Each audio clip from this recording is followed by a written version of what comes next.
Hvað að gerast? Kína sko að fara yfir á þennan landamæri okkar sjóinn og við erum með eyju þarna og þau eru að segja þessi þeirra og þau eru búin að láta olíupall og allt það á okkar landamæri. Í alvöru? Svo þau eru sko að brjóta inn í lögin, svo þess vegna erum við núna.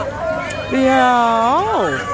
Það er búin að mótmæla út allan Evrópu. Í gær, bara hjá sendiráðum hjá Kína og búin að vera í gær bara alls staðar og svona.